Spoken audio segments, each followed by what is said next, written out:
Meeting to order, please rise for the pledge of allegiance.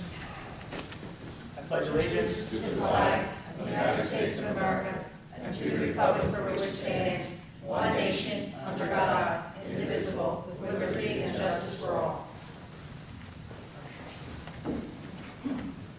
Roll call. Mayor Calvadas. Here. Mr. Caucus. Here. Mrs. Pasio. Here. Mr. White. Here. Mrs. Kelly. Here. Mr. Root. Here. Mr. Wood. Here. Mr. Bach. Here. And Mr. Wright, I know he's here somewhere. Public notice of this meeting pursuant to the Open Public Meetings Act has been given by the clerk in the following manner. Posted on the bulletin board in the Borough Clerk's office on January 7, 2013, and emailed to the Retrospect and Courier Post on January 7, 2013. A public hearing, ordinance 13-02. This we have back on tonight. I advertised it for tonight. This is the ordinance repealing the Civic Association ordinance, and it was misadvertised last time, so it's been re-advertised. And this portion is open to the public on this matter and this matter only. Would anybody like to speak on this? Seeing no one, do I have a motion to close the public portion? I'd make a motion. My second. Oh, I can't, I'm the mayor. I'll make the motion. I was I'll make the motion. Second, Mr. Patty? President. Okay, all in favor? Aye. Okay, any opposed? Okay, public portion is closed. Do I have a motion on this ordinance? I so move. Okay. I second. Is there any discussion? Okay, roll call. Mrs. Kelly. Yes. Mrs. Pasio. Yes. Mr. Root. Yes. Mr. White. Yes. And Mr. Caucus. Yes. Okay, the ordinance is adopted. We've changed the format up a little bit for caucus, and I think everyone's aware that we're just going to be basically doing discussion items. So what we can do is we'll go through these new business discussion items for the council meeting on April 2nd. We won't get our approval of minutes. Everyone can review that. Ordinance 13-03 is amending the salary ordinance. Are there any questions on this one? I can just let you know, this is our new code enforcement official, our zoning officer. I did get the hours from tonight. What we're going to do is increasing the office hours, and we're going to advertise these hours. We're going to be doing Wednesdays from 4 to 6 p.m., so that'll coincide with the construction code official. So he'll be here at the same time the construction code official will be here. But he'll also be giving afternoon hours, 2 to 4 p.m. on Mondays, for people to come in if they want to get a permit on those hours. They can meet with him. And then he'll also have his normal up to 26 hours of inspection. So if someone wanted to get a hold of him and meet him at the borough, he'll still have those. His salary will still be an hourly wage. So it'll only be based on the amount of inspections and the office time that he puts in. I'm going to jump down just because it goes together. One of the other things that's on discussion is the zoning fees. By having a zoning officer now, we will, I'll be bringing to council from Mr. Knight a zoning application. Typical zoning application would be for any work being done in the borough. So anything from building a home, to installing a sign, to putting up a fence, sheds, and the one that's most important is change of use. So anytime a business is coming in to change of use, he'll be the first person to look at it. A suggested fee was $25 for this service. You think that's low? Low? It's ridiculously low. Well, Mr. Knight has looked at this, and I we've think never so. had one before. Okay. It's just, you can look around, I mean, you're all over the place. But I know they're on, yeah, I know some towns charge as much as $100. Yeah, 25 is pretty low, but if that's, makes you. Well, I mean, this is for discussion. This is not on the, this is only a discussion item. This will not be on, I mean, we could do it as first reading, at the April 2nd meeting with the idea that we want to adopt this zoning application, and then we can talk about the fee, and then talk about exactly what, Steve, I don't know if you want to jump in, what items would typically be a zoning application fee, right? Everything from a house? Pretty much it should be everything. Everything. Everything. The way most other municipalities, even there that's go to planning board, because also that's the last item that gets checked off when the planning board approval is completed, that everything else is done. So the zoning officer is the final one that say yes, we have no comments. So So from, It's good check and balance. Okay. Where you never have something being built that isn't completely satisfying all outside approval. do you have any ideas on what the fee should be? $25 is a little low, $50 would be reasonable for this size borough. And that would be typical with, you know, the Blackbird Pike and Whitehorse Pike boroughs, Okay. from what I see. Well, maybe the committee can talk about it, and we can. Take a look at it. And once again, this is the first step for all work that's being done in the borough. Did anybody want to discuss those two items before we move on? Any questions about the salary? Ed, you okay with all that, or? Well, what's the salary gonna be, give the, Well, it's $20 an hour is his salary. And then if I, and, right now, he fills out a form. We don't have, he's not on the time clock, is that correct? Do you know if he's on That's the time clock? correct. Neither are any of the inspectors. None of the inspectors are on time clocks. They're not on there. It's something we can look at because he's a little different than that. They get a stipend where he gets hourly. Yeah. So we might be able, you know, I don't think that's a big deal to do that. When Mr. Wright comes in. I think that'd be a good idea to have him at the clock, in and out. Yeah, I mean, he's leaving, he's coming in the building and he's leaving the building. we have one. I mean, we still don't have a good He's an hourly policy. employee. Yeah, well, we still don't have a good policy with time clocks, just let everybody aware. The time clocks have been used for a couple of years now, but we still rely on each department's, Officer, Captain Daly, could you at least enlighten me, because I'm not as familiar. In your department, you still fill out a hand-typed sheet, don't you, that gives all the hours? Yes, we fill our sheet out, Christine does, and she submits it to payroll for Rini. But the officer fills out a daily report of all the calls that he or she went to, along with what car they were assigned to, how many miles they put on. But the time clock that they clock in at is what is only due, what does it do in the payroll sense? Does it have any bearing? Absolutely nothing. But At this the point, it has no officers, bearing. but the officers are all clocking it? They do clock in. Well, why do we use the clocks then? Because we weren't able to establish, the past 2 years, we weren't able to establish a policy that trusted the time clocks. There was a lack of trust that clocking in and out would accurately keep track of everyone's Well, then you hours. have the officer people clock in and out, so what's the sense of that? I mean, Right, Once again, this is my third month, and for 20, you know, I'm just telling you what the existing policy is, and it has, I'm sorry that I haven't brought it up to council at this point, but it's something that we really need to address. We do clock in, but we still rely on paper timesheets. they still should clock in. But I think Mr. White's argument is, why are they clocking in if they're why using are timesheets? we waiting? If we're using the time? I think that eventually, we will just rely on the time clock, on the time Oh, clock. it'd be easier for payroll. It will be. But what would happen is you would download the clock, punches in and out, and you would, the computer would spit out how many hours they worked. Now, the captain would still review that they had approved overtime. If someone had a missed punch, there would be an exceptions sheet. But this never got any traction in the past. Well, see, they have to do it. 3 years. Of course, Why aren't the hourlies clocking? that's They what. are, but it's not. No, they're not. I don't know. I was Not getting here, clocked they're out. not. What hours are you talking about? The construction office, why aren't they clocking in? The Only Jane hours? does. The construction office is not Well, we have a hourly. problem with some of the office staff not clocking in and out lunch also. Yeah. We have The- a problem there. The clarification though, on the construction code official, plumbing inspector Yeah. official, they are not hourly employees. They get a Salary. They're salary stipend employees. Okay, right, am I right? Ed? You were in charge of that department. The rest of the office, once again, I'm not, you're the office manager. So I agree. you want to answer me why the office, the person? I left my handle on it for a while, now it's gone. Why? What's the repercussion if they don't? There has been none so far, There's none. and that needs to be addressed. I agree. Well, let me ask the council, you know, I mean, this was not a discussion item, but the time clock has been something that I've been saying that for years. I know you've been saying it for years, and, well, and tell me why we haven't done anything. My kids were tired. Well, with one person telling me, they all know I always say, that's why we got it. Well, I think that council should then, let's pass a resolution. I say, we can do this on the April 2nd meeting, we could actually do it tonight. We can pass a resolution this evening, That everyone uses to time. that, well, not that everyone uses the I time. say prepare for the April second meeting.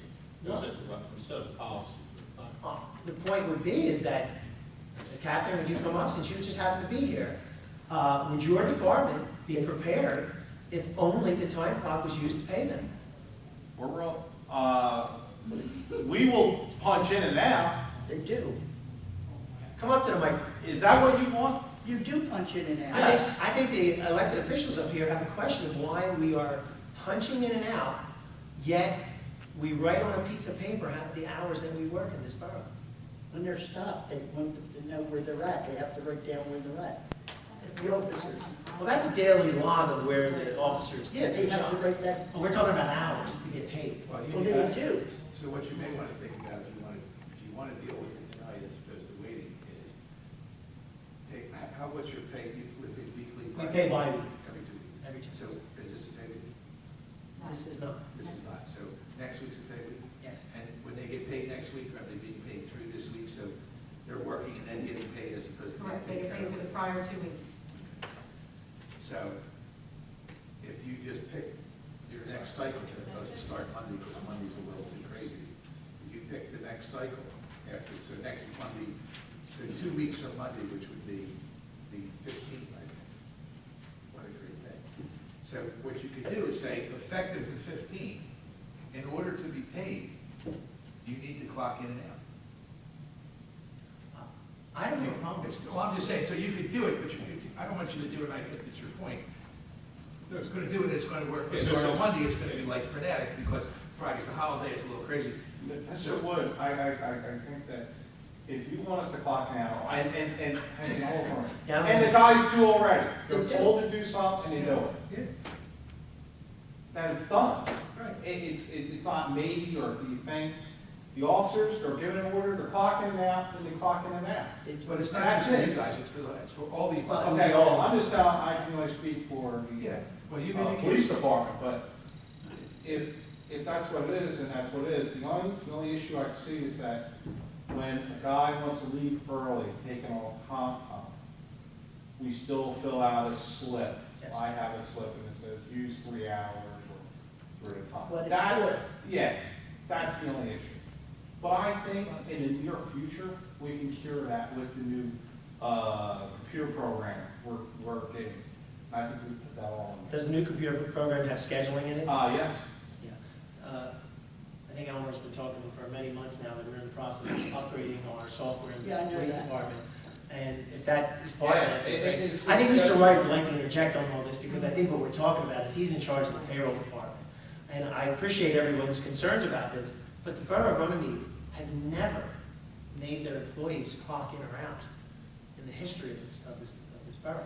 Then why do we have the time clock? Because back in 1999, We all show up on time. back in 1999, time clocks were purchased, and they were trying to be installed, and there was so much pushback that they did not get installed.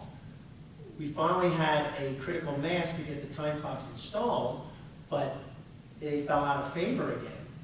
And now they are just a mechanism to just clock in and out, but they're not used to pay people, to keep track if they show up on time, for anything.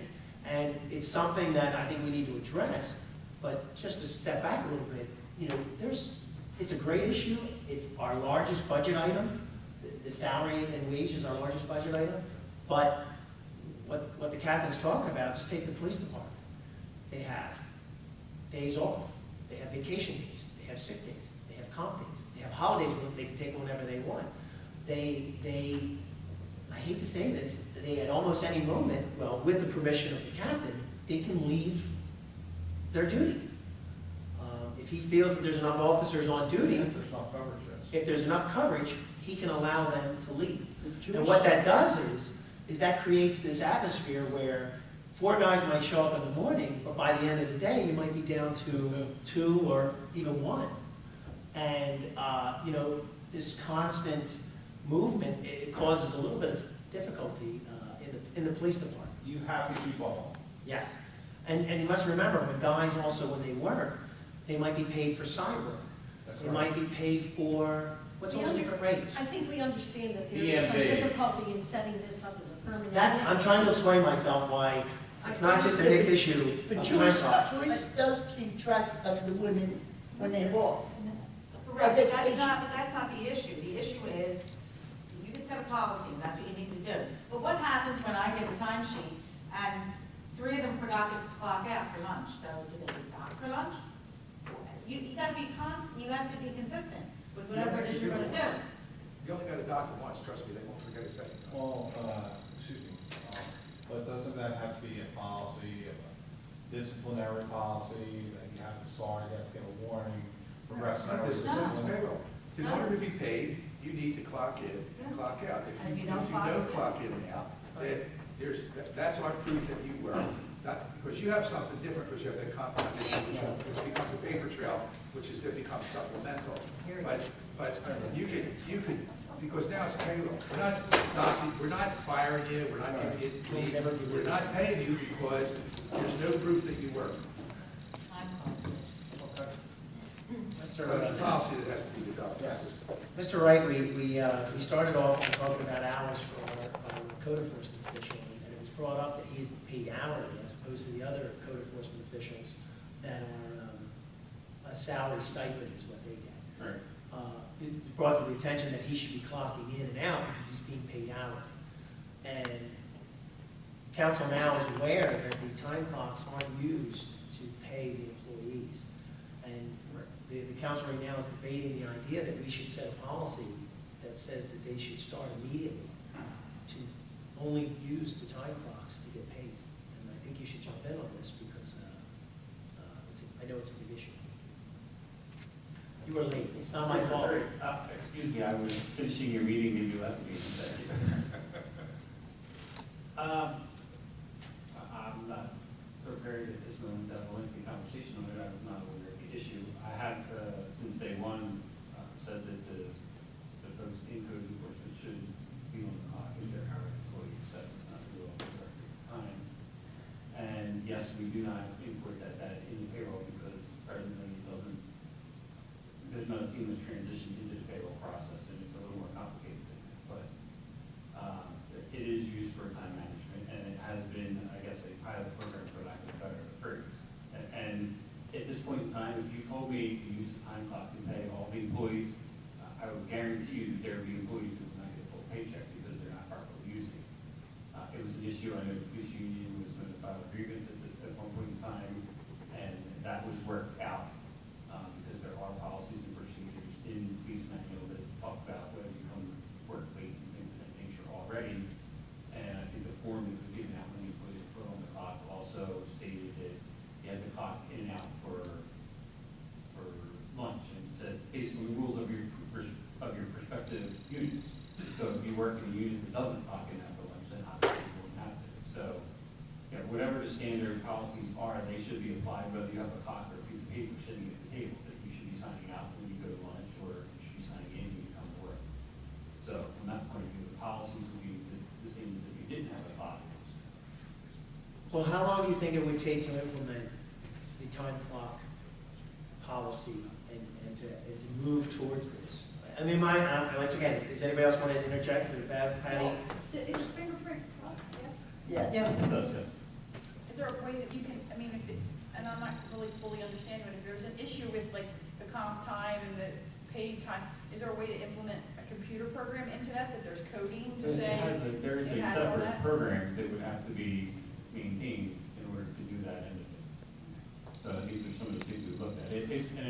Basically, the clocks, when I got to our paperwork, there's an $800 maintenance agreement. So from that point of view, there is not a large cost to maintaining and having that account though. So the transition from how the departments are done, you can't do side jobs on the time clock. There's no way you can be able to do it without there are exception slips. So basically, your main time goes through the clock. You have slips for exceptions, you have slips for overtime because you wouldn't come and clock in, you would go to the emergency you have to do. So there's always exceptions to the rule in the process. But if we are going to utilize a system to do scheduling and to have things in it, you really need to look at the cost benefit of doing that in such a small unit. That's the problem. If you're a salaried employee, I am. and you clock in and clock out, I do. The day I started, I put myself on the clock because I feel Joyce is on the that clock, basically, you know, it sets the example, and I like you to see the number. but it doesn't change what you make, It does I not only now. wanted to make sure. because you make what you make. That's all. Correct. So the only persons that would be affected are the hourly people? The salary, No, not salary, No. salary, just hourly. hourly. Well, they could be affected Well, no, less because- time, but for, it's clocking you out for lunch. When you're a salary person, you don't have to clock in. Now we're paying you to work a 6-hour or 7-hour day. Correct. Whether you go out to lunch, don't go out to lunch, you work at 9 to 7 or 8 to 4, whatever. Right, but if I'm not in it, it's a vacation day or a holiday versus a regular day, there's the types of pay categories that would have to be accounted for.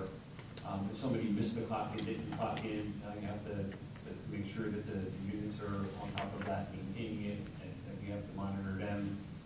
It's something that, So it's something that's going to take some time to it's not figure something out. that overnight it could be addressed. Well, it's not difficult. I mean, we all know that almost every company does Yeah. make their points. The problem is that we have a unique situation where we have so many different departments. And just to piggyback, the salary employees, you know, even a salary employee, there's times where a salary employee may come in for half a day and leave the rest of the half a day, and they should be charged for either a sick day or a partial vacation day. This is something that is somewhat lax in our accounting.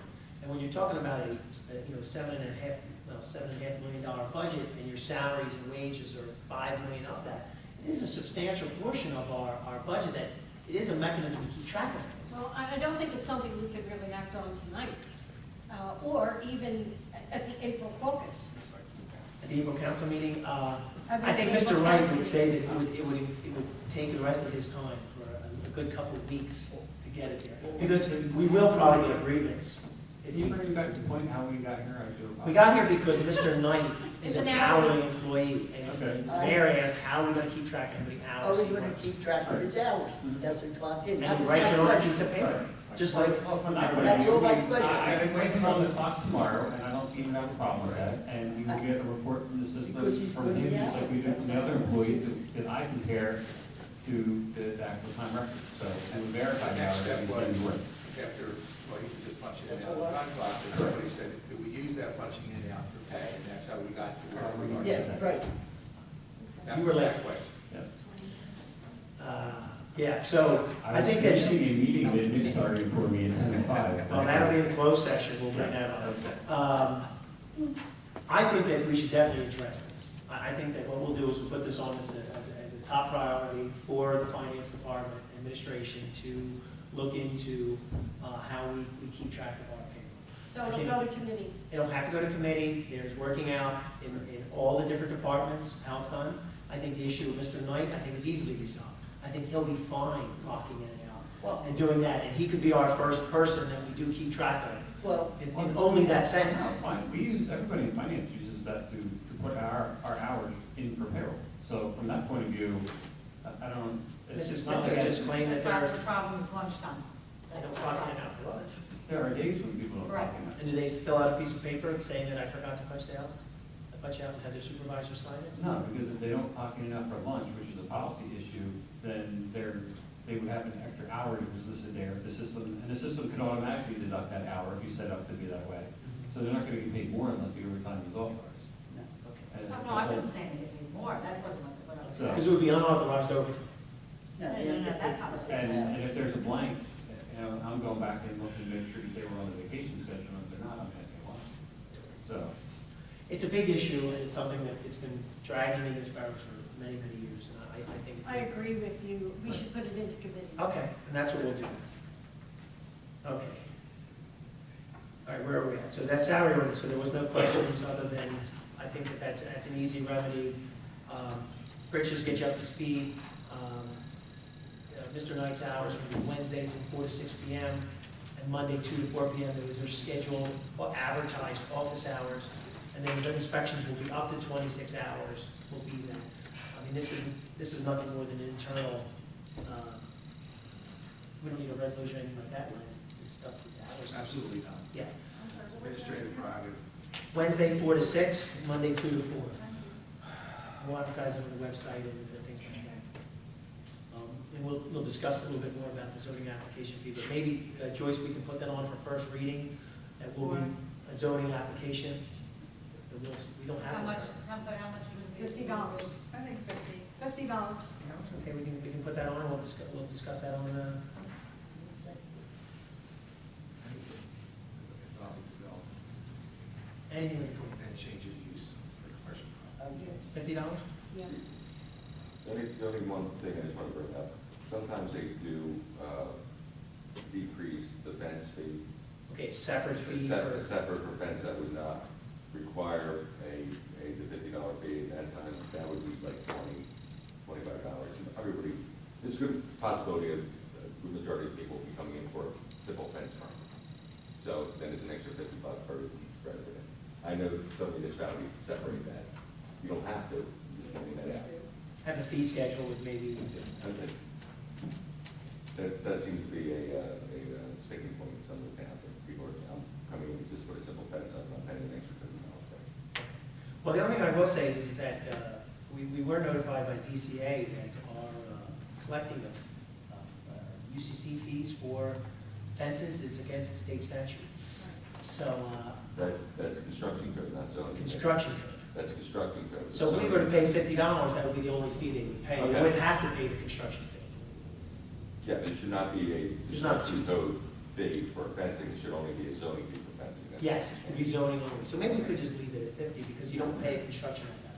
Right, I found that out. Okay. I'm being one of those people Okay. that paid it both times. But I agree, we can always look at this down the road.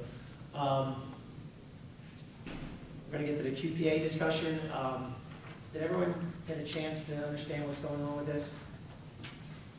I don't know whether It's not in here. no, Just to make everybody aware, the state passed an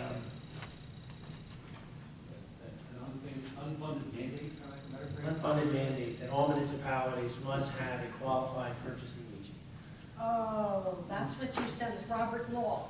Yeah, we were given a 1-year grace period. It was a little longer than that. Basically, the chime in here, they said that if you had someone who was eligible to take the test, that, well, actually back up, they said that if you did not have a QPA because of the state mandate, state pay, that you would go from 39,000 back to 17,500 for your business, which creates a headache and a hardship in many municipalities, especially if you're not doing the bids like that on a regular basis.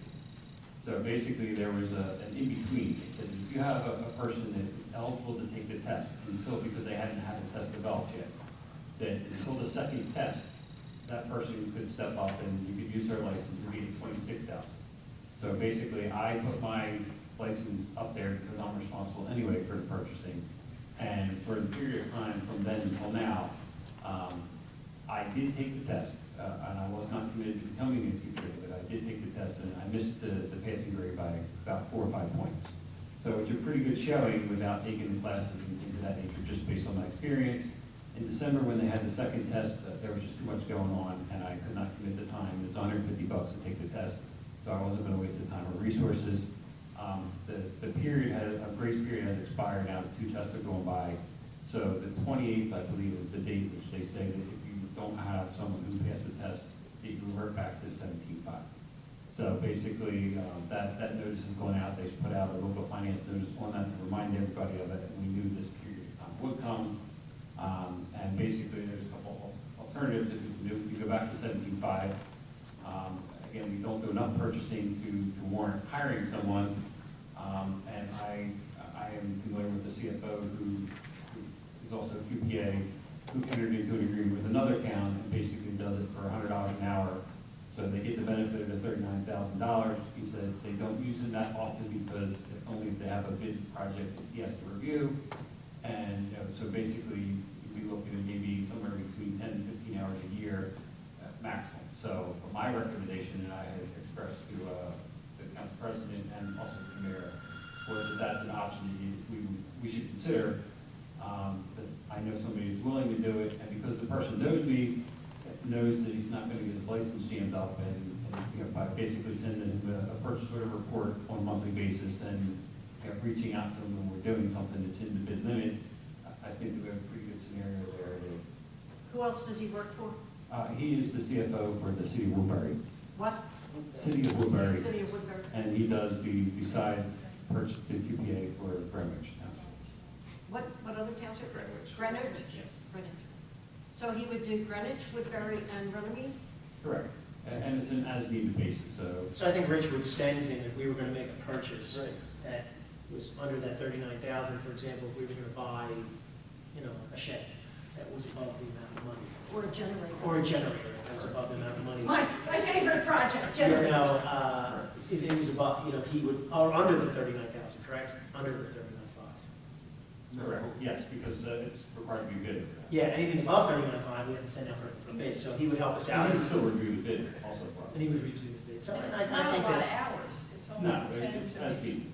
Yeah, it's as needed. So if you guys start buying a lot of things in that range, it would be more hours, but based on our history, I wouldn't see it being. but that's maybe an hour a month to review. At the most. We only have one council meeting a month. I think it's a positive thing, that we should do, because otherwise we revert back to the 17.5, and does the other number drop down to the, isn't that- Right, but the quote is 15% of the business, so that's. Yeah, so I think. that I've lower, already adjusted our system as of January 1st of 26, so it's like. yeah, so even that. First of all, I like the idea of shared services. Right. And if this gentleman is willing to do a third town, I'm certainly in agreement with that. Right, Apparently he's handling all the other towns very well. right. What is council's thought? I just think it makes it easier that we don't have to put everything out to bid if we have, Exactly. Right. I mean, that's my Again, it's thought. another tool in the toolbox. If there's a state contract purchase, as long as it's not, and that's not always the cheapest option, but sometimes it's the most convenient. If there's a small price difference. And this is a one-year agreement, correct? Is it Yeah, one-year? you could Yeah, change it. so the idea is that if we bring somebody else in, or if somebody in our department wants to be qualified in this, I think maybe we can push somebody who works for the borough to become qualified. Exactly. Only Joyce and I would qualify. Only Joyce and you would qualify? Which is in the shared services with. At this point, it's with the person, but we could, because we need to move forward, but we could. Yeah, it would be the person who might have to take it formal with Woodbury, but I think at $100 a month, it's really not, huge. Right. And what's this gentleman's name? Robert Law. Oh, and that's the communication that Nick sent us. Right. Yeah. Yeah. Well, No relation to the mayor. I already checked. okay, we check that out. And just for clarity, Yes. up to 39.5, you're still going out with the quotation process. You're still getting three prospective bids typically, or at least trying to split that. It's not like you're just selecting one vendor. So you're still getting competitive quotes, but it's just not going through the public bid process, newspaper. Newspaper, that's what I meant. Yes. Yeah, I should be clear on that. You were clear, I understood what you said. I just want to make sure everybody else knows what you're saying. Okay. When did you send this out? I didn't It receive was only the finance that, it Oh, okay. was a committee issue. Oh, the committee? Yeah, only committee. Resolution authorizing cell phone stipends, another big one. This one here was brought to our attention from the Public Works Department, and where it started, was that Public Works Department, some of the men get a $25 stipend to have a cell phone. And that stipend, no, this was management, Oh, a different one. yeah, I don't know, yeah. Not the figure. Gotcha. And it was brought to the attention that we're moving to the emails and stuff like that. And the idea was if we're going to use emails, PDFs, sending people work orders, they would not be able to get them. And we had an example where the person on call was at home, he got a message, was not able to know what the email was, had to drive back to the borough, open up his computer to look up what the email was. So currently we have personnel that has, some have data plans, some do not. And I think that what we're asking to do here is to talk about the management level, our police chief, our captain, our superintendent of roads, our administrator, our CFO, mayor and council, if they wish, would have a data plan so that, instead of the borough going out and buying the cell phones, we would simply increase the stipend from, it was $25 stipend if you only get a cell phone. If you get the data plan, it would go up $35, because that's what it would cost the borough to do that. We're currently paying that right now. So the idea is to offer, instead of people walking around with 2 cell phones, to offer the data plan to a limited amount of people. It would only be, I'm sorry, I don't have anything in front of me. Do you have the list? Well, actually, it says here that the business administrator would decide Oh. who should get the additional money, the additional $35 per data plan. But there's also more on this resolution. That's, Which means everything's on their phone.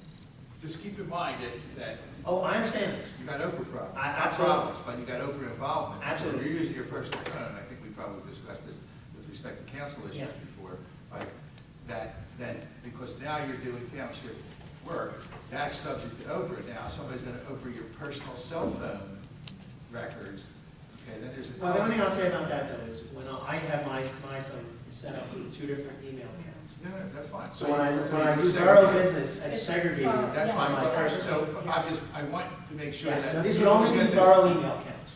I'm sorry, I had to What clarify. about phone calls? Do you have 2 separate numbers on your phone for phone calls? No. Then they could over your, Well, phone calls. Well, phone calls are not a problem. Text, It's not recorded. not, as long as they're not texts. Now, for example, if the superintendent of public works, his email would be, superintendent of public works.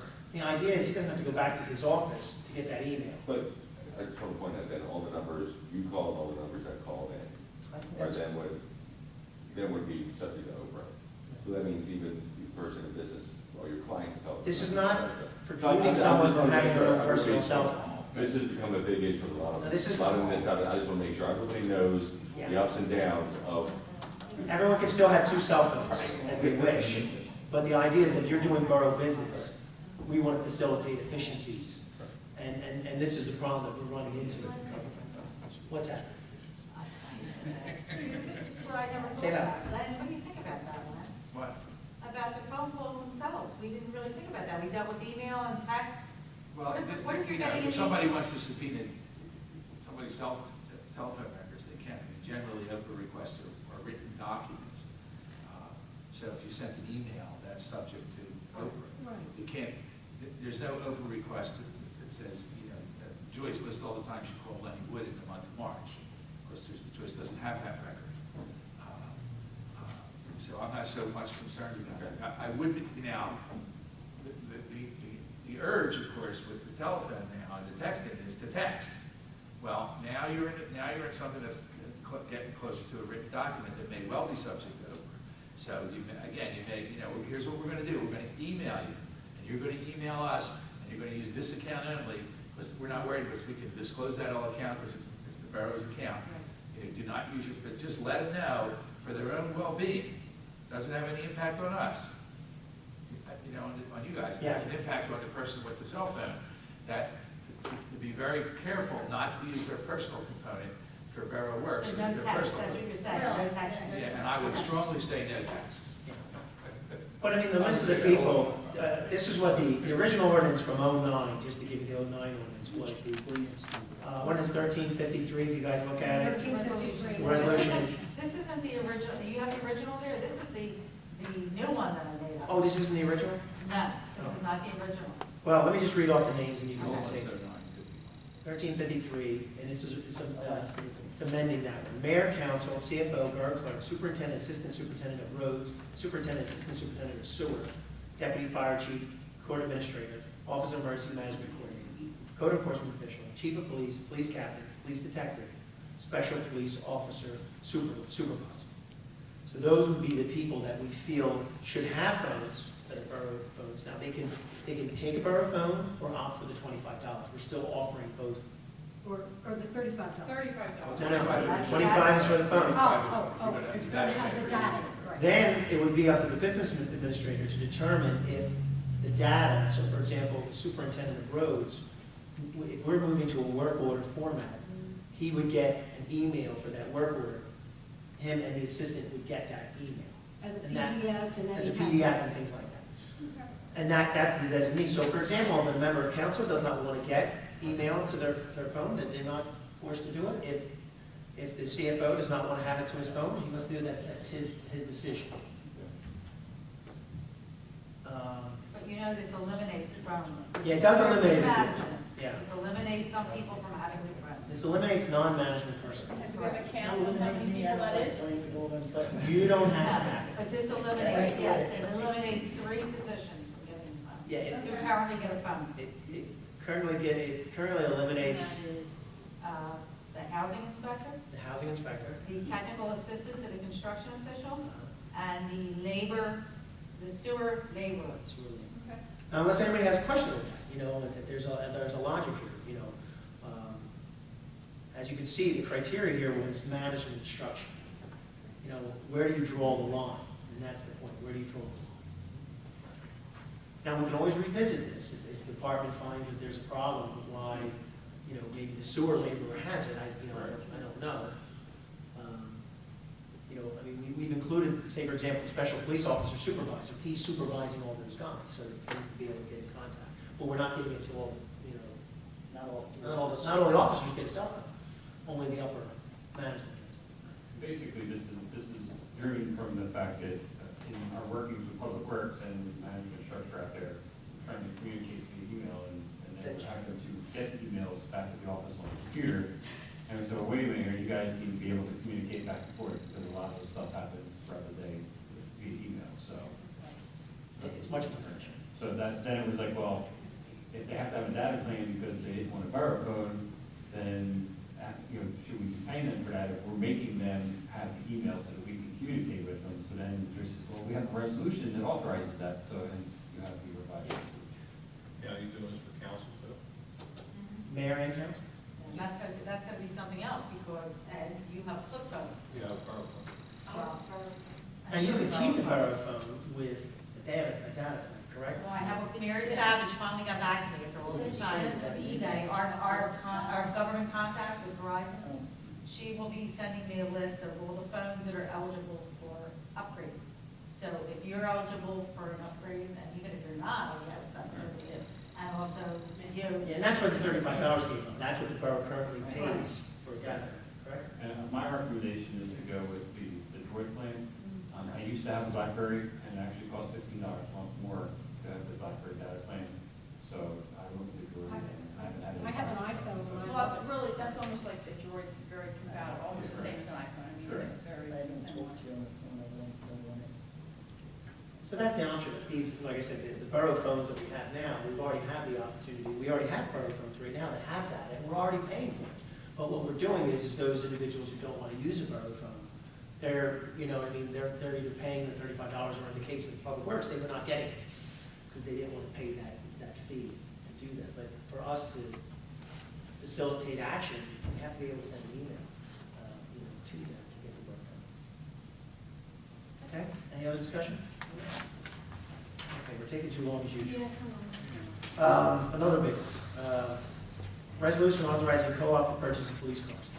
The Borough of Cranford, New Jersey has a shared service agreement that if we want to purchase cars through them, we could do that. It doesn't force us to purchase cars through them, but we can. And at the point right now, we're in the process of getting anywhere from 1 to 3 cars, depending on cost and things like that. So I think that the CFO has put them, well, the administrators put this on to say that it's an option that we should be able to do, because if it's a savings to the borough of a few $1,000s per car, we should be able to at least look at that and make that decision. There's a little timing factor there. I think it originally came from one of the similar cities. It did come. Another clerk gave it to me. Yeah. And it has to be, once we agree to it, we send it back up to Cranford, and they forward it to the Division of Local Government Services for approval. So if we were to do that, do it at the April meeting so that we can get the process started. It's not. Did they let you know the cost of the things purchased? Yeah, you don't have to buy any of it. That's why I was So you looking could just be at- entered in, you could just be in it.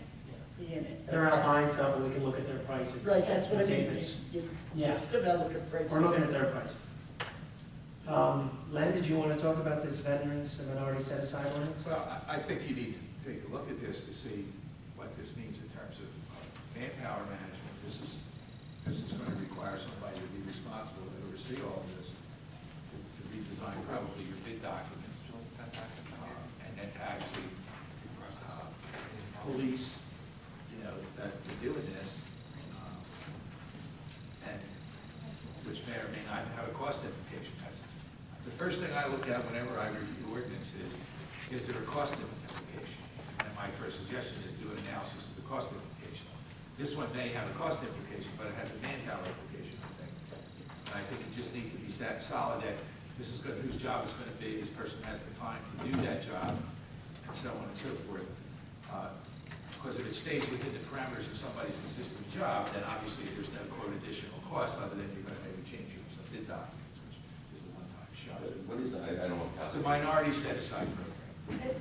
And it's basically geared for veterans. Yeah, not this resolution, this form resolution is not. Well, the form was just given to us as a starting Yeah. And what they really wanted us to be is they wanted Runnymede, our fifth legislative district wants us to be the first municipality to have a veterans set aside.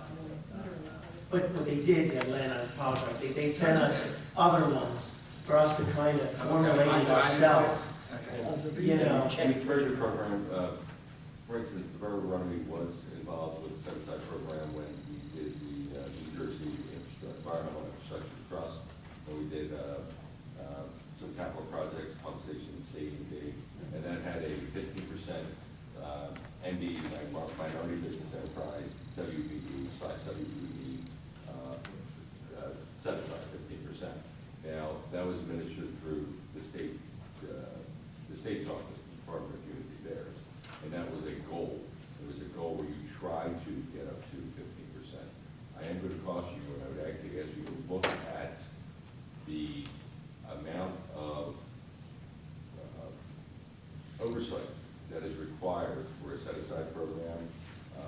Was the amount of oversight just for that, those 2 or 3 capital projects that Runnymede was involved with, is a good amount of paperwork that is prepared by the borough, tracking of all those tables and certifications and everything else. So it is going to be a factor to borough operations, because you're going to really have to have someone dedicated to be auditing all that process. The contracting paperwork in terms of bid documents, once it's set up once, that'll be fine. But it's really the administering of how do you do that. Tracking.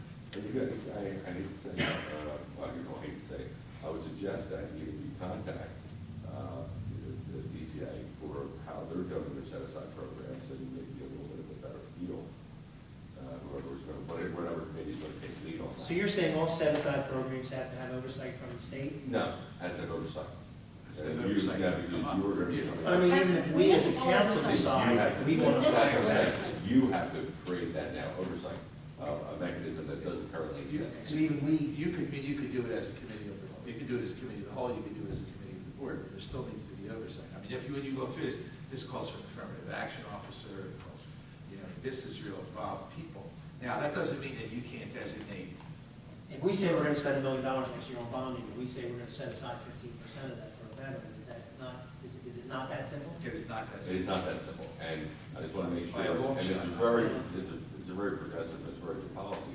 I just want to make sure that if you're the first one to do the model, you're going to be developing that model, and that's going to be, it's going to be an undertaking. So I just want to make sure everyone's prepared. Okay, well, maybe we'll reach back out to, Unless there's some other models from other. they reached out to Mr. White and myself, and maybe we'll Right. have to go back and find out if they give us a little more guidance on this. Yeah, you may want to reach out to DCA, and maybe they have I mean, we could reinvent the wheel and try to Right. cull through this and create one that's limited to the veterans, but they may have a format, and then we can look at it and try to customize it, if you will, for the circumstances of the borough. Right. So circling Which are back, different than the city of Camden, or somebody that has a larger budget that's going to go out to more contracts than you're going to go out to. So you got to look at that manpower utilization for all this reporting and checking and verification versus what benefit that's all about. and just circling back, the reason I bring that up is, I would ask you not to pass an ordinance saying there's a 15% set aside unless we have all those mechanisms in place. In place. Because that would, the reason I was bringing it up as your engineer, that's an automatic challenge to the bids that we're putting on the street. You have to have the program set. Oh, and then you we can- understand that. That's the reason I brought it Absolutely, up. right, Okay, Nothing to do with policy. No. yeah. no problem. I think we can definitely, go back and speak and find out more information about this. Len, did you want to talk about the green team resolutions? Was that something that was yours? I was asked to review those as well, and so, again, I see a lot of financial exposure there. Certain things that you're going to mandate be done, it's going to cost you money. I think you need to do a financial analysis. Some of the things talked about may require modifications or changes to our master plan, to the zoning ordinances.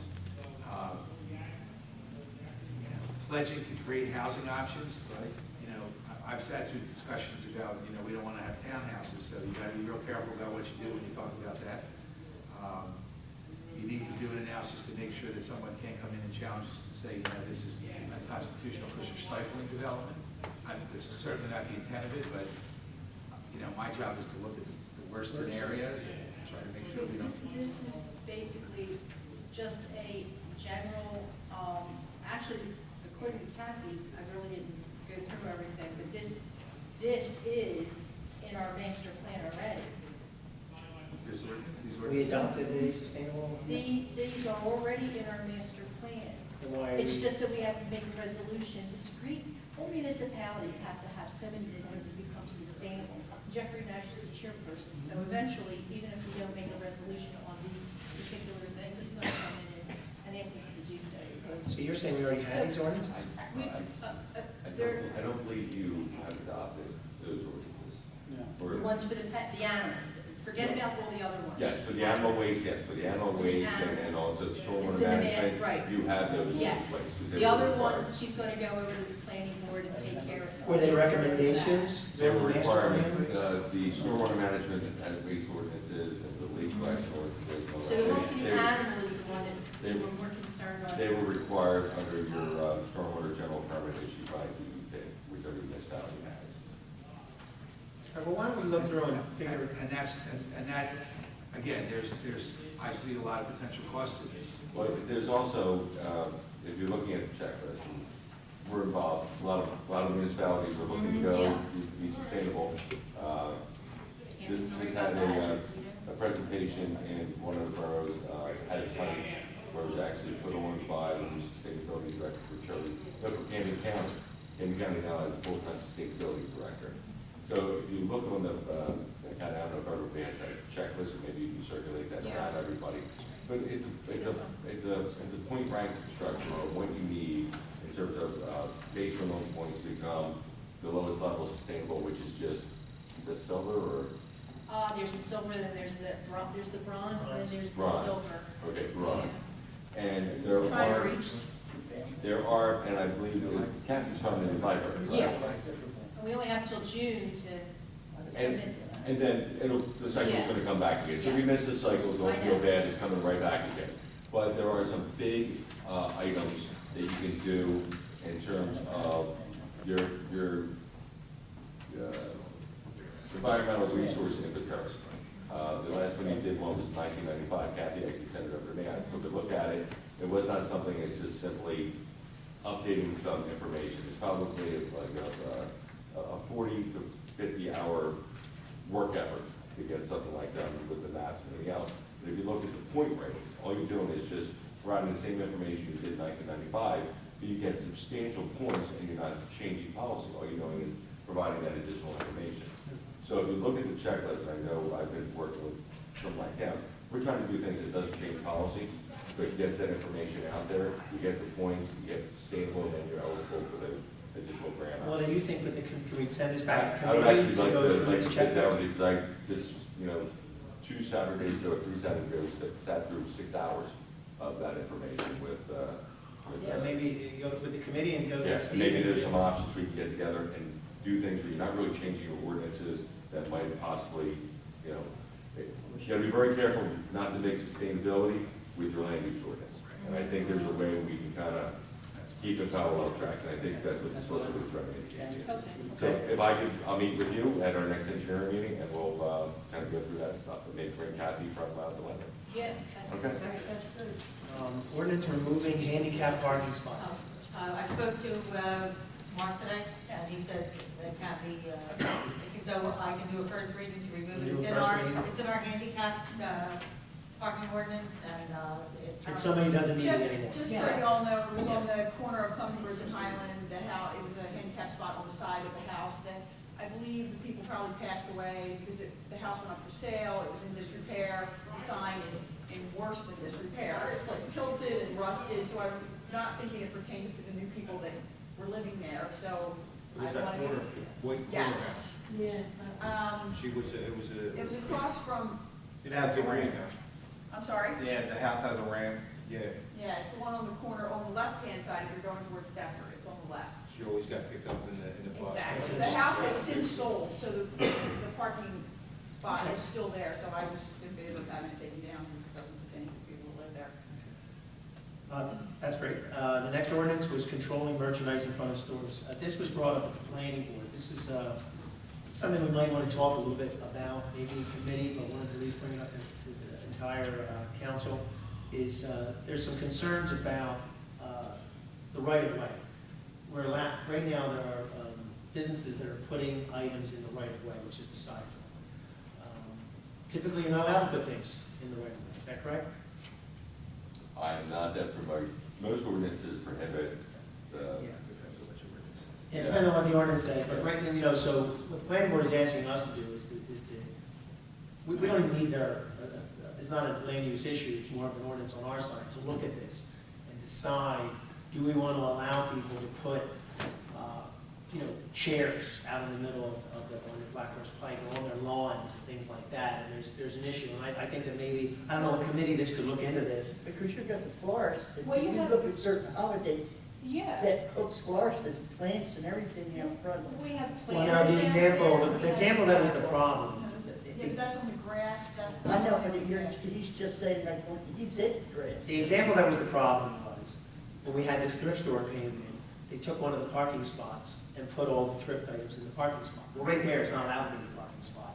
Well, then they pushed it back onto the sidewalk, which meant nobody could walk through the sidewalk because all the thrift items in there. Right. So I think there's got to be a balance here where maybe we don't hurt the businesses, that maybe they can put certain, but where do you draw the line again? Well, the thing is, we do have businesses that have been here for a really long time, and some do put an item outside on the sidewalk, and it's safe and secure, and.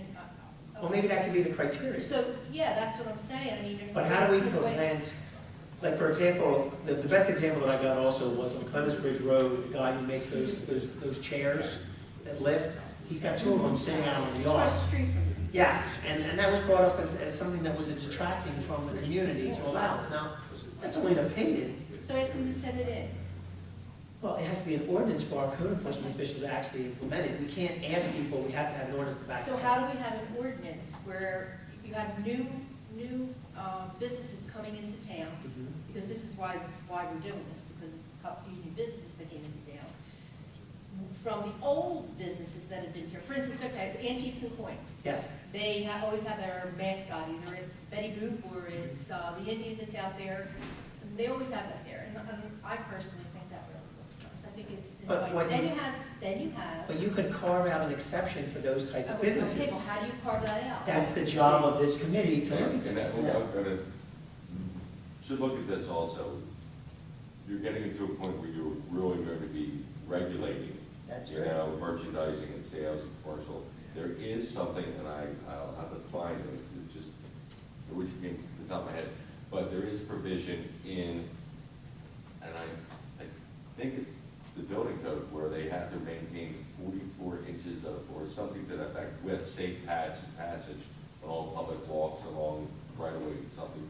I know there is something that a zoning officer And it's just enforcement. can enforce, because it was pointed out to me, I would say inside of 2 months, when this came up with another meeting. And the zoning officer came, I'm allowed to go out and have to clear anything I want off the sidewalk, and I'll find out what that is, and I'll be able to. Yeah, I'm not saying to stop The it, other I'm aspect of saying. this is that you can't grandfather.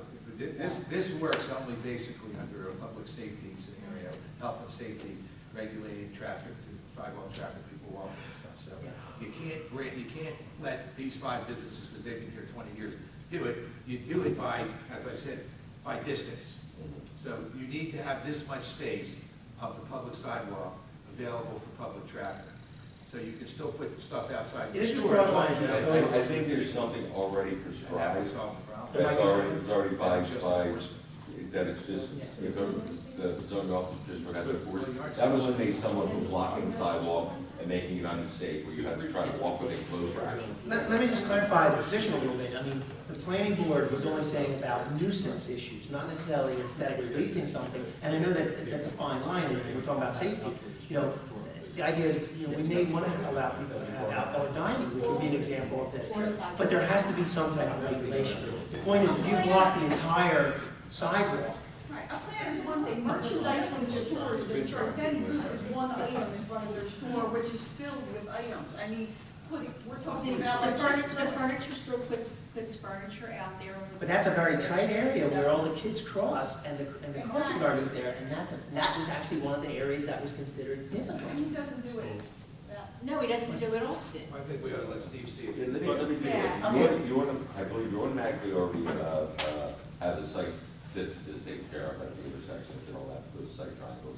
And let me find what this zoning officer from one of my other towns was utilizing to say, I'm allowed to have 44 inches clear, this, that, and other thing, and see if that's something to be allowed, so we don't have to regulate anything. But then you gotta watch, when you go back to our ordinance, where you're not have to have signs outside, display outside, Right. that was a big thing. So that's the current ordinance. We Yeah. don't allow signs But, outside. you know, what you ought to do, what the issue we're addressing on Plymouth Road, is take out, your display has to be brought in at the end of the day. The planning board is in the process of rewriting the sign ordinance, because that's part of it, and they want to talk about what you're talking about, displays and things like that. So that's one part of the That's the land use issue, regulation. that's the issue you have with Plymouth Yeah, Road. that was one issue, and then the second issue was the right of way question. Well, if he's got to bring them in every day, he's not going to put them out. Which ones? Down on Plymouth Bridge. The chairs. The chairs might be a little too much. Yeah. But if the antique shop puts the Betty Boop out and then she takes it back in again, I don't know. if that's- She does all the time. I don't think that's a big We also deal. have to like, make sure that we're drawing a line here. Well, like- she's not going away after the No, no, no. curb. But we're saying, like, if you're talking about nothing in front, then we're talking about flower pots in front of the Borough Hall, that can't be there either. Once again, I understand what you're saying about aesthetically pleasing, and I'm not against that, but you gotta be, it's a fine line of how you're gonna word this. but see, right now, there's no Otherwise- regulation. So is no regulation better to say a thrift shop comes into Runnymede and they just put everything out on All the the black side? stuff. And that's what was brought to the attention of the planning board. If we do the right of way within that 44 inches or 45 inches or whatever it is, 4 feet, wouldn't that control the fact that they wouldn't be able to put That it would out? start, that would start. That would start Yeah. it, so that, and like Yeah. Steve said, it's a public safety Yeah. issue. I still think we have to address thrift shops. Exactly, and I'm in agreement with that, because whether you say 44 inches or not, I mean, you have a thrift store and they've dumped everything and their contents out within the 44 inches. Now you still have a store with a bunch of stuff dumped out. It's still, it's, we So have to it's look at. still, if you're That's trying to make it 44 inches clear, aesthetically, so if they you're can kind trying, of put it on both sides, they, you know, Right. have an 8-foot sidewalk, you know. if you want to make it aesthetically pleasing across the board, then you've Well, got he said to. we're not, You gotta it's do not it for to make it. everybody. No, I said it is. Oh, you said it I is. believe It is, that you it have is. to have it, I mean. It's a safety issue, you know. I mean, safety I don't want to hazard. bring another town in, and I don't know Also, the ordinances, but if you go to Haddonfield, you're not driving through and there's stuff dumped all over the sidewalk. Well, I there's beg land to use differ, ordinances but all I the went time. to It's all When they have about- a yard sale, They they take one into thing, but consideration daily, when not so determining much. certain things, the aesthetics, but it's not a be all and end all. No, I didn't say it was be all. You- The right of way was the You issue. can't put in an ordinance for enforcement that it has to be aesthetically pleasing, because you don't have a standard. Once You again, just can't do it. So if it's in the right of But way, if it's regulating temporary business activities in the right of way, you could prohibit them, you can allow them under certain circumstances. You can also say that they are permitted, providing that they are temporary in nature, and they have to be taken off the street within, you know, by the end of the day, or by the end of the business hours, but then they'll say they're open 24 hours, so I'm saying. that- I'm sure we're not the first municipality. No. And if there has to be a to- standard to set, is deal that with this. something that can be done? Yeah, It can be done. except that aesthetic, the aesthetic. Oh, I'm sorry, did you say A aesthetic? standard? No, That's I fine. said, if you're saying there's no standard set as to what is aesthetically pleasing. No, But you're Have you saying you set can one? put planters is what you You said. Right, You just have to generally regulate, are you allowed to have business activities accessory to the main business overflowing onto the sidewalk and right away, as long as they don't interfere with public safety. That's. So it's a public safety issue. And I really think it is. It's either you permit it or you prohibit it. Well, that's Right down the that's line. one that you- that's Borough on wide. that basis, you can make it. One or the other. enforceable And enforceable. If it's a public safety issue. I would suggest strongly, let me find this one mechanism. If you have this mechanism, and you also have the right for the police department to, and the actually zoning officer to enforce site triangles at corners, where you're worrying about people being able to see, and you have the ability to make sure you maintain that certain width of the sidewalk at one time, your zoning officer has the ability to go kind of break up the nuisance possibility without having to start regulating. That might be your first avenue. You'll find that, Steve? It's- Okay, well, that falls under your Yeah, it gets to the point you're, you know, I always say this, and I always go back to my governing bodies. It's policy decisions that every body has to make. Do you want to start regulating the business activities for every business on the sidewalks? If they want to have a sidewalk sale on a Saturday 3 times a year, I mean, is this stuff you're I going still to get use into? it, I think you still have to think about the right of way. No, this public safety is absolute. Yeah. Do you want to start regulating who can do what business activities outside the public safety issue? Do you want to start going down that Yeah, road? I'm just here as the representative of the planning. board. That's a slippery And slope. I'm This bringing is a back, slippery slope. I'm bringing back the planning board, the 9 members of the planning board. They felt, because of the experiences that they're having, their attitude was 0. Oh. And, they didn't want anything because of what they have to deal with on the planning board side. What do they have to do? Well, you should come to the planning board meeting and see. We have a gentleman right now who's got, 22 sinks In front of his that house. were just dropped Well, off. I passed by that the other Did you see day. that? Yes, I Okay, did. so these are the issues that we're not always seeing, and my job is to bring back the planning board, and it's not their job to do this. And I was we're looking only to here see to if I talk could about, use one, but 22 sinks. 22 22 cents. cents. Are they still there? No, they're not. Yeah, Public Works took care of it. They're gone. Zoning fees, we already went through. Sale of the old bus, is everybody aware of the old bus situation? Yeah, I think it's driving around. Thank you. Yeah, they're using it. And what about Let's- the other cars? Let's that are out clarify there? something. The Borough of Runnymede has not entered into a formal agreement with the Borough of Barrington, and it is now on the top of the list to get this thing resolved. Do you want to jump in on this, or you want me to do it? You can be quiet out Yeah, there. keep it quiet. They're gonna tell us what the terms are now, that's your. Basically, the idea is that when we went to get a new bus, our old bus, Barrington was interested in it. They went and took a look at it, and it never came back after they took a look at it. And They fixed it up. they fixed it up and they've been using it. And they've been using it. And I will say that it's always been, Because they didn't want it. it's always been my intention that we would come to some agreement. And it's just, once again, it's very similar, it didn't get done. And so now we're back again with the sale of the old bus. And I believe we have an agreement that we could put on our resolution on the 2nd, where basically out of the blue book, the bus is worth $3,500, whatever this value is. And then we would just sell it to them for $3,500. They would pay us $3,500. The problem that they ran into is their community block grant money has all up. They're going to use it for a senior bus also. And they would ask us to wait till they got their community block grant money next year to do this, or if it's part of this year's money, things like that. And I don't think it's going to kill us to wait, but this is the council's decision. Suppose it breaks down and they really don't. Well, we have an agreement that they have to pay us $3,500. Regardless. Regardless, they're paying us $3,500. It's a completed sale, which is There's a payment that's, yeah. Okay. Now, just to let you know, Can we have like a good faith payment, say maybe $1,000? well, just to let you know, we didn't pay the Borough of I like good Barrington. faith payments. We paid Yeah. Barrington money. We pay them money every month. We buy all our fuel from them. That's great. And so I know that. they have the option at any point Stop to us. give us a credit. No, and that's what Mr. Wright had asked me. He said, why don't you simply give us a credit for that off our gas bill?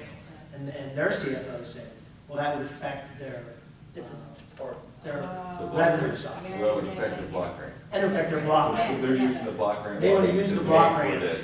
this, Yeah. If you start taking Right. gas money, I know dealing with community development block grants, they're very, very tight in paperwork.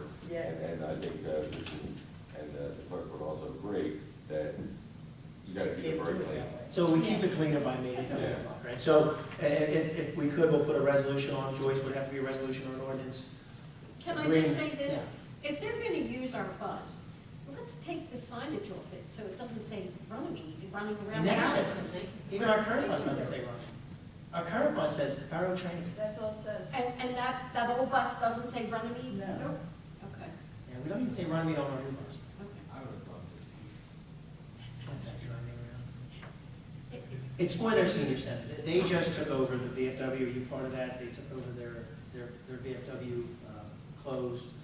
Borough came in, purchased the VFW from them, is turning it into. I did see One that. on Davis or? The one on Shreve. Yeah, Okay. yeah. So this all ties together, they're gonna get about $30,000 to fix up the building, to make it ADA compliant, and then this bus goes with it. That's a really nice building. Yeah, it's a nice building. Okay, so what are we doing? We doing I- an ordinance for I- 3,500? Yeah. Well, let's finish on the bus, are we okay with the bus, I to am. sell it for the community Yeah, broadband? that's fine. I mean, I think they're good for the $3,500. You sure? Mr. Wright's not sure. So we're all set. Are we gonna It's have to promised have this something year, written up, Rich. though? So we'll have something written up that says that Just we Promised agree. this year. You know, not later than. Later Not later than. than, Yeah. That they're gonna pay us utilizing, you know, their prior years. So, meeting. grant money or otherwise, but payment to be received less, not later than, or whatever time is reasonable under your conversation. But at least there's a deadline, otherwise. Yeah, could go We on could be forever. talking about this for a long 2 time. years Yeah. from now. The other issue is, like I said, we're jumping around because it's appointment of substitute crossing guards. Everybody aware that we're short-handed crossing guards? There were two specials Oh, working with today. regard to that, they did update the crossing guard manual, and I did get a copy from the chief. Has anybody else gotten a copy from the chief? No, no. All right, I will talk with him and make sure that this is the final format. And is there any action that council has to take with regard to that updated manual? We do. It's part of policies and procedures that are, well, we'll have to adopt it. Well, I think that we should talk to the chief. And well, he should Yeah, do because this came to me as, here's for your review, please look at it, call me back if you have any questions, it looked fine, but I don't know if that's the final form. Okay, well then let's, Just for final form, for enforcement purposes, rolled into policies and procedures. That was the final one. It was the final? Yes, that was the final. I think the only thing that the chief changed was he took out Lorraine's name and took out Bobby Haynes' name, but everything still stayed the same in that format, and I think you already adopted it when we did our rules and regulations and policies. well, we'll have to look at it again. You Right, know, but if there's been amendments to it. Other format, you could have had name changes in it, then it's not the original. Yeah. No, it's not. And it's easy thing to do. It's easy. Okay. So crossing guards, nobody has any questions, we need crossing guards. Acceptance of 2 retirement letters, is that anything that we want to, that'll be just, I think, read into the record as communication, and we'll accept it, is that? Rich said if we have a resolution to accept A them. resolution to accept, Accept. because once you've accepted, they're irrevocable. Okay. Accept. And then let's jump back to the last big thing, sorry, I skipped it, was, because Rich is here now, is the resolution authorizing the interlocal service agreement for trash collection. Correct. Is that going to be a night action item, or is that? I don't think it's a night action item, I think we should do it at a council meeting, but I think if there's any questions, that everybody should ask him tonight. And what is the saving on that, Mr. President? Rich, is it 52,000 per year? It's 20%?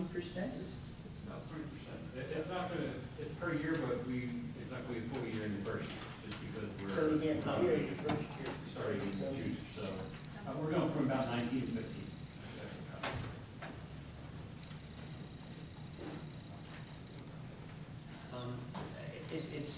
I think we have a few obligations, we might have to pass a few resolutions, ordinances, because of the way they disposal, they don't want to treat certain hazardous waste, and I think that's legitimate, that we should, we'll have to do that, is that correct? There's one ordinance we do have to pass that forces people to put certain hazardous waste. And they already have a policy in their town, so it's not something that we could just, It's gonna change to Tuesday? for sharps, basically. And the big difference is Tuesday. Tuesday. So are we going to also then change? The recycling will have to Same day? change to Wednesday. No, Wednesday, we Thursday? established that we cannot do it on the same day. No, no. No, Tuesday's trash, Wednesday, Thursday is recycling. Is that, no, Tuesday, Thursday is recycling now. Okay, trash goes to Tuesday. Right, but I'm just saying, so do we have to do anything regarding changing the recycling day? Yes, we have to move it to. Why can't we have it on the same day? Because they won't do it on the Yeah. same day. It's too much conflict with too many trash trucks in the street. So we will move that Tuesday recycling. We to tried, Wednesday. Wednesday, right. We did review that. We did review that, we tried, and At it was, first, I was like, why can't you make it happen? And they had some very good points. they did, they said, like, small streets, it's tough, but even if they started on opposite ends of the town. So we'll have to do, At some point. So it's gonna be a Wednesday and a Thursday? Yeah, Wednesday, Thursday Thursday. will be Wednesday, Thursday. So Monday would continue to be yard waste, Tuesday would be trash, Wednesday, Thursday would be recycling. Are we gonna send notices out to the residents on this? you have to do a lot. You know what I mean, because of the trash Absolutely, pickup. with a very. We don't have any more bills going out, Joyce. They always get, it's good with the bills. We can use the post office's little postcard. Yeah. They do for Yeah, then the people call me. When will this take take effect? effect? When will this take effect? June You have 4th. to meet with them? June 4th? June 4th. So we have plenty of time for notification. We have to notify waste management that we're not done, after we pass this, we notify waste that we're done with them. and we'll start it. Recycling's still gonna be every other week? Yes, for now. Okay, so last I heard what you were saying. We're still trying to get that feedback. All right, thank you. That's good. There's one thing I wanted to say. I went to a party on Sunday, and I was with a group from Gloucester Township, and not officials, and they said that they thought Runnymede looked really good driving down the pike anymore. They were they said, is this what happened? I said, we have a great crew, and they're really keeping it up good. But it was so nice to hear. A better director.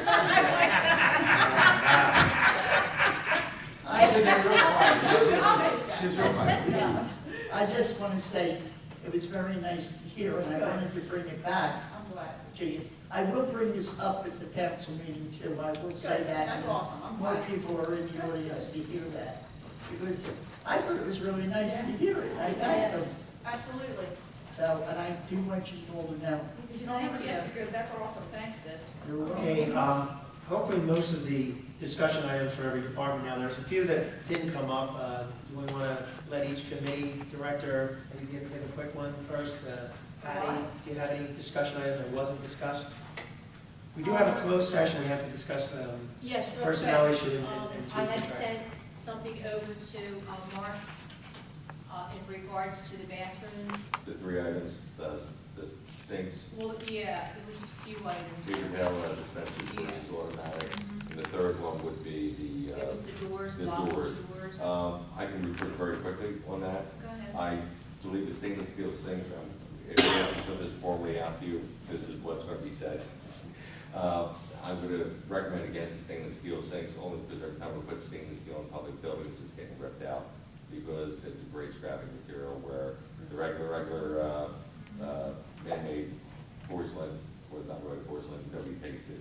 I've definitely based on the, over at the Harry Williams building with paper towel issues with the toilets, I am going to strongly suggest that we change over to electric dryers. Okay, good, Because that's the good. policy That's that just great. started Okay, over good. there. Okay. And the third one, the door mechanism, on specifically on how the doors are locked open and locked closed, specifically by the police department. That was discussed at some length with Captain Daly, the chief, and that I believe it's still the department's feeling is if the door is locked closed, no one's getting in there, and there's motion sensors in there, the building can tell if anybody's in there, or if they're locked open. That way the doors can never be jammed shut, closed, or any other failure where someone could utilize that public space for inappropriate activity. So you're saying in the daytime when they open up the doors, they're going to be locked in an open position? Locked in open position, they have to walk around and go through the privacy vestibule. So critters can get in there while it's Absolutely, open. critters can get in there. So, yeah, Exactly. we have fox, we have everything down Well, there. the police will clean it out. Well, that's what we did. It's just, But I think that was it. I do remember I that thought meeting. we were gonna have automatic Well, locks. that's, Well- that's my, and that was, I kind of put this bug and was kind of pushing this issue. And I only can go by my own knowledge of what I know, quite honestly, where my father's buried. It's a state facility. I mean, it's up near Great Adventure. He's buried at whatever, it's right, Commander General, Brigadier General, whatever. Memorial Center. Yes, Artytown. Artytown. And the bathrooms there they open at a certain time in the morning when the park opens, which is at like 8 o'clock in the morning, 4 o'clock in the afternoon, they lock automatically. If you're in, you can get out, but you cannot get back in. They automatically lock, so it minimizes vandalism. The concern wasn't so much the vandalism, the concern was the possibility someone could somehow maneuver the door and be able to barricade themselves in whatever activity would be inappropriate. I'm paraphrasing for the police department. That way there is no ability that there be ever any unrestricted access by the police department to go in if they perceive a problem. I think if we try this with the police department opening and closing it and see if it works out. Sorry, I'm not good at that. Captain, Yes, what ma'am. what We is your have thoughts on major that? change order. Paul, Yeah. up to the mic so we can hear you. And the mechanism, by the way, the mechanism could always be changed at a later Well, date. that's what I was just So- explaining. I like Ben's idea, I think the automatic would. Sorry, I mean, no I offense. think it's the way to go. It is the way to go. I mean, I really do. I mean, that is gonna minimize any vandalism. It's not gonna be, if you guys get called out on something that you're unable to get there to lock like at a her certain idea. time, then it's, Can you give us a change order? No, I want a written directive from the police Okay, department. you hear that? I really do, All right, I like because, her. but we have a. We have to have it right. We have a directive from the police department to do it this way. You did, I know you did. I am not no, going no, to no, change that's that fine. because, No, that's fine. Like I I said, never that's knew public. about these doors. well, if you would go back also, just, as long as the police department in total, on their letterhead, recommends That's fine. one or the other, then I Can you think get that the, done? the governing body would be best served. I mean, if the I can do whatever I Talk want. with Chief Disagrees. tonight. I'll talk Yeah. with the chief. Okay. Oh, thank you. Okay, you know what we want also. Yes, Mrs. Scully. And so, the and that's automatic what you're doors are saying better. is, these will be on a time lock, which I'll find out what the mechanism is. Right. 6 AM, they unlock, and 7 PM, they lock. They do not lock for privacy in between. Correct. Correct. So there's no locking mechanism for privacy or anything else like that? Right. Okay. I mean, is there gonna be, is there like multiple stalls? I mean, I don't really know the Yes. layout. There are, so it's like there's a stall in there. Yeah, this will Yeah. close Yeah. Right, this is entrance. just the entrance door. That's, No, I think it's a great idea as long as the police are okay with these that. are fine. I just feel like Because there was a lengthy discussion 3 years ago. Yes, that there was going to be no doors for an Now, what operation. about the cameras, for security reasons? We talked about it, but Installing we video haven't, cameras we and haven't put it then, on in the budget. I think if you get the locks, you may not need the cameras. Well, I think the cameras are for vandalism. Yeah. yes, you do. Yeah, you do. For Yeah, you do. inside, Now, for outside, monitoring the outside and coming and going, I just, okay. You can have inside, but it would be. You could no, have you inside. can't have them inside. You can have, Just to show you who goes in and out, I right? mean, That's right. we'll have That's electricity right. if we want to add them afterwards, right? Oh, that's the problem. Yes, we go on cable. Yeah, pull phone. oh, pull a phone line. Have they pulled the wires all the way down to the building? yet? Aren't they remote? They're not remote? Oh, you have to dial. There's Wi-Fi. Yeah, but you need a Wi-Fi, the only way to do a Wi-Fi is put the Wi-Fi center somewhere, and you don't have any place, you can't just strap to a pole out there. So- We actually brought a company out that came out, their company was from Cape May, and I believe they gave us a quote last year on On a cellular, that's on a cellular one. it. Yes, the chief and I, we brought a company in, and they came out and they gave us quotes. Right. If I remember. We could look at two options. One, Can I stop, because we have a time constraint. I want to say this goes back to committee. Committee should recommend these changes to the council. And then all we have to do as a group is decide, then we'll know the cost of the I camera. think we're all on the same page. yeah, and that, I opened up with discussion items that I thought were already, that were already kind of talked about. Okay, Ms. Moore? I've got nothing. No. I got nothing. Mr. White? I have no. I know Mr. Root has something. Do you have something, Mr. Root? I got a lot, Well, pick one. but, okay. I know, pick one. You can, whatever you do. Let's go with the, I guess with the old RYAA building, Yes. the old clubhouse. Met with Mark and Steve Bach from Bach Associates to go over a plan for demolition of the old RYAA clubhouse. It's at the corner of Elm and Broadway. We also discussed the removal of the soccer wall. I don't have the letter physically with me, but there is a letter from the RYAA that is stating that they're on the same page we are with anything we want to do with the property, to make it nicer facility The for demo of the that kids. building. For the demo of the building, the soccer wall. Let's see, Maria was just, actually has it, I just didn't meet her on the way in here today. The street department gave us an estimate. Mr. Wright and myself worked with Pat Moriarty and came up with a price of close to $37.45 for the demo of the building. That's using some rental equipment, some of the town equipment, and it looks like it, I don't want to say it's easy to do, but I think our street department's capable of doing it. And I received a couple quotes on storage sheds that we may need because we're taking out the storage that the RY uses, and they're around $28,000 to $3,000 for proper size storage shed. Also in the future, we'd have to get electric back, probably to the shed, put some lighting on the shed, and then we have to fix the electric that's in that building now and put it into probably the Frank Kelly Memorial Building behind home plate. Would probably be the feasible place for the electric to continue the lights to work the RY for soccer in the fall.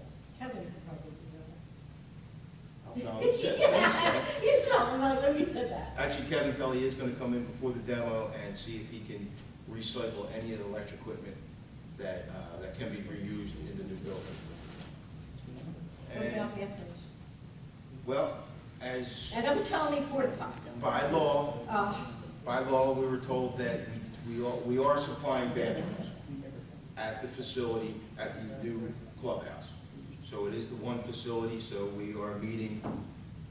But what we'd like to do probably is throw a spot pot down there just for general, accessibility to it. But there are bathrooms still at the RY, in the new building. In the Little League building. Yes. That's, here's the thing. I go there on Sunday mornings to watch the gentlemen play, the older men. And those bathrooms are open and we can use them. But it's very difficult to use on Sunday morning to go over to the Little League because that's locked. Well, That can easily be remedied. that can easily be. Any coach, And any coach it's there. far to walk, and it's far to walk. That's why the Well, board it is guides are the solution, right, temporarily. And they can be, we all talked about this. Are you sure it's gonna be temporary? Yeah, Are they no, gonna be I here mean, like 5 listen, years from this now? isn't, but it doesn't, even if it's there 5 years from now, this isn't an issue of coming up with the money to find the money to put in another building in its place. That's not something that's easily taken care of. I mean, I think we can all agree on that. It's Well- not easy to put up a shed, you can't add a bathroom to a shed. A shed would only be for storage, Exactly, but you can't, and you would have storage even in the Right. future. Yeah, the issue is when is the new building going to be? right. Well, Either Mr. establish- White, Mr. White had looked into this for the past 3 years to tear this building down because it is practically condemned, correct? And he told me that he'd spoke to Harvard, so I had them fax over, email me the quote that they, to take the building down. And their quote, just to let you know, was, I have 7,300. Does that sound like the price they gave me originally? It's a little high. A little higher, but it's a couple of years ago. Yeah. Yeah, 2 years ago, the council looked into this, and you're right, ran into the same problems. What are we gonna do about bathrooms? What are we gonna do about storage? Now, you have to look at one thing too. We leased that property to the ROI. I'm sure you agree with the lease agreement that we have with that property. I I didn't become think that aware lease of it agreement is until void. two months ago. Well, not 2 weeks ago. That the ROI is supposed, we leased that property to the ROI for $1 a year. And with that, they have the sole responsibility to maintain That's the what I property. thought. The sole responsibility, not the fire's responsibility, the ROI's responsibility. That's right. That's what the lease is signed, and that's the That's agreement. the way the lease is written. I Absolutely. know, it's It is going, our we have some responsibility. issues over the past two years, going into 3 years now. This is something that didn't happen, this ROI building did not happen overnight. No. It happened over years. The lease agreement was signed in 2006, I believe. Yeah, wasn't it yours? Previous one went back to 66. 206. The last one. Here's the problem that I have. I appreciate Mr. White's comment, and I don't, once again, let me just tell you, we only recently found out about this lease, so, you Well, I don't know, know, I recently found out. so did myself and Mr. Wright. They were supposed to be paying us $1 a year, and they've not even paid us $1 a year, so there's no reason we even knew that there was this lease. The simple fact of the matter is that the property is still ours. And It's if you read the lease, our property. if you read the lease, it says at any moment, we can void the lease. Because, as you can see, It could be void enough. well, and the fact that the property, and you've been to the property, it is condemnable. Then why do you have to build it again if you don't So want what's But the we're still issue? responsible. What's the No, issue? see, I think the issue is What he the thinks that issue is that they had an obligation. They had an to pay, obligation. which they didn't. and they failed. That's how Why we got to we the never- pandemic. to? They failed. And now it's our responsibility to take care of the building. Yes, And the building's beyond repair, yes. and it has to be gone, or somebody gets hurt. Because the thing is even if it costs us $4,000 to tear it down, one of the solutions that was spoken about before was, don't tear it down, take off the top of the building, it's gonna cost us $6,000 to put on a roof. Now you're talking about, now we've gotta update those bathrooms, because you can't just put the building, and the kitchen isn't gonna be good, because the Oh, no. squirrels have eaten through the ceiling. So now you're spending way more Well, I than even don't the highest think price, any of us have a problem with tearing the building down at this point in time. and there's no But building if you're fund. looking for reimbursement from this ROI, it's not No, gonna that's happen. what that's what No. we're, Well, let's, what we're doing is take the problem, now the problem, they left us with the problem, now we have to address We it. have to come up with a solution, whether that's starting a building but fund. we also write a check to the ROI, well, every year, Yeah. as you're aware of. We give So them- one hand, we're taking money, another hand, we're giving money. It's a situation I think we need to clean up. And I think this is the starting point. We're still responsible for that money. Is that correct, everyone here? Yes. We know that. We all know that. So I think you've known that for 3 years, and you've never had a council here that was able to get it done. And I think we have, yes, the ability to get this done. So, Mr. Wright? Time. You gotta go. Big clock. All right, so I guess the question is, do we need a resolution now? Do we, you saw the price, do we feel confident with Public Works? It still saves us $4,000 using Public Works as opposed to $7,300 versus 30. Yes, they're very confident and very eager to do it. What do you think? Oh, I have a time, question. We discussed, three of us, collectively about scrapping any material. Are we in agreement with that? I spoke with Well, Pat okay, this it's fine. morning, I spoke to Pat this morning, and they're just basically gonna put anything that's scrappable in a pot. Right, but I'm saying, are you in agreement to taking the money or taking any money that's obtained from scrapping to putting it towards possibly getting a new building down there? To starting a building fund in some way, shape, or form? If Oh, the that's borough what- that's gets what we spoke about, right.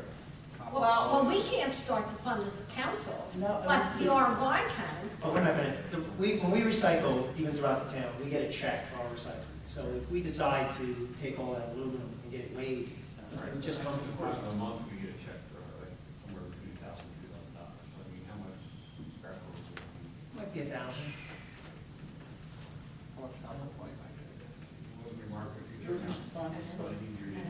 I just say we recycle it, and the money just comes back to the borough, because like, Mr. White's right, we're paying to take the building down, and we'll do something to fix it. We're gonna have to pay for the spot by the shed. Start building funds. Oh, was it? Well, then we'd have to do a dedication by Ryan to do that, wouldn't we? No, leave it in a pot, and let the RY take it, as long as they agree to put it to the fund. Let's just. They'll say they Let's don't be a have start. it. I say we take the building down. Yeah, that's what you should do, Yeah. because otherwise, because it's your liability. We've already had problems with the electric pole coming down, there's Yes. another one on its way down. Yeah, and remember, we got yelled at for the pole company Yeah, I know we did. by the president of the RY. Which we still haven't fixed. Yeah. You doing a resolution for consensus of the board? I mean, Well, that's what I'm asking you, and I'm asking Len. Consensus of the board seems to be that everyone thinks we should tear it down, and the idea is that we should allow the public works department. Is that money coming out of their budget, which would be the question, the $3,700 to rent the excavator and the things, and that's the big question. We were discussing that, And then- so that was part of the recreation. My question. Okay, and it can be part of recreation budget. Yeah. Then that's fine. Public works not doing it, So our recreation budget. events. One of the things that we're trying, No, we can't build it. We're working on it. Yeah. one of the things that we'll note is that we're trying to make sure that as opposed to finding what account has money, in this year's budget, we're putting the money where it goes. So you see some lines, when I give you your working document to review over the next week, you'll see that some of the lines are plus minuses 10 here, 10 there, because in the past, things are legally qualifiable in multiple places. Is it building the grounds? Is it public works? Is it a recreation issue? And in the past, maybe the director would say, well, there's money there, it's already there. We're trying to make sure that the charges and the funding to go with the charges are in the right place, so we can start looking at it year to year without trying to say, well, you have to remember that last year this was here, and that was there, and you carry it about what's out. Sorry to interrupt there. Yes, That sir. was good. When you guys worked on a number to carry the building down, is that including the wages, or is that just rental? I was not, Yeah, that would be- I think it's just, I don't want to allocate costs of the wages because the workers are here. It's not going to be overtime, it's during the regular day. It's gonna be You and I would do another it. day. There are- I think it's a reasonable price. and then, once again, the So what do we have to do to get this done? Just Yeah, the director approved the records correct, and also the director could, like even that shed could be done just through a requisition through the budget, but then your budget item, your budget goes down. Okay. Okay? Public safety? Public safety? Okay, Captain Daly is here, and he wants to talk about our new cars. Come on up. I hate to shut them off. Oh, come on. We're not prepared to talk about the cost. Okay. Aw, Let me, I'll explain I'm why. excited. And I don't mean to, I'll explain. The cars, you want to explain it better than me, because I don't want to sound bad. go ahead.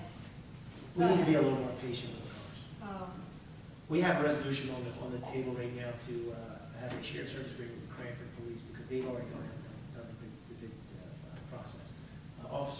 Captain Dale has gone out and gotten other prices for us to compare. I think we have an obligation in committee to compare the two prices first and make sure that the police department is satisfied with purchasing from both before we can do this. And I don't mean to, because we're just aware just as today, the fact that Winter Ford might have a lease. I believe the license number's on the front. of the Yeah, packet. and we weren't aware of that till today. We can't hear you, Paul. I believe the number is on the front of the paperwork I gave you. Yeah, so there's a, but Mr. Wright and myself weren't aware of this when we were starting to talk about this, so we're gonna slow down. I'm sorry about that. Okay, well, I just was excited. Okay. Oh, well, let me go on with good news. The new computer system and software that we will be getting is now on board. All 5 towns have agreed. Barrington is on board as of this week. And our chief was informed that the county prosecutor wants to get in on that system. And there's some talk that we're supposed to get $5,000 for him to join, and each town will get $5,000.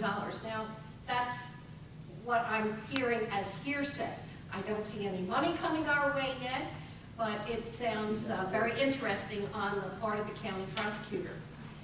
So that's good news. And then I have some bad news. As you know, our fire department has put in for a FEMA grant for $500,000 to buy a new ladder truck, which we need desperately. We have been denied. On Friday, we were told that we would not get it. And I can understand where FEMA is coming from, because they're giving the state of New Jersey mucho dollars to repair all the damage from the hurricane. So I think we're kind of low on the priority list, so we have to accept that denial. This, of course, means that we will have to try to find the funding for this new truck maybe next year. So that was the bad news. And that's all I have to say. And We'll do the engineering report at council. We submitted our report. Yeah, the 900, Any yeah. questions, email them to myself and Mark, and we'll answer them prior to the council meeting report time. I think Mr. Wright wants to at least give us all, because we intend to introduce our budget on time. Am I correct to say it's on time?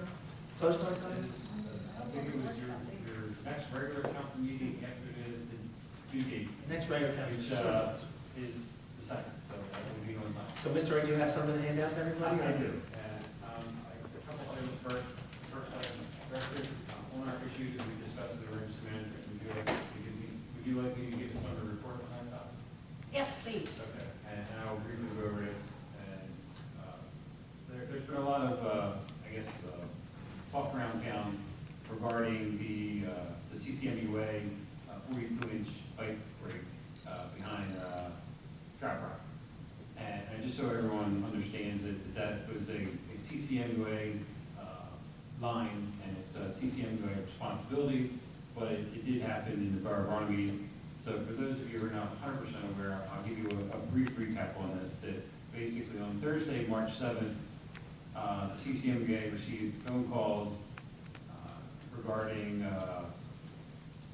sewage leak on the rear property of Beaverbrook Motors. Like I said, their staff observed sewage bubbling up from the ground and running down the driveway for trap rock toward the Blackbird Pike. Basically, after conferring with both the Runnymede Sewer and Belmar Sewer and CCMUA, it was determined that their 42-inch pre-stressed concrete cylinder pipe force main was leaking.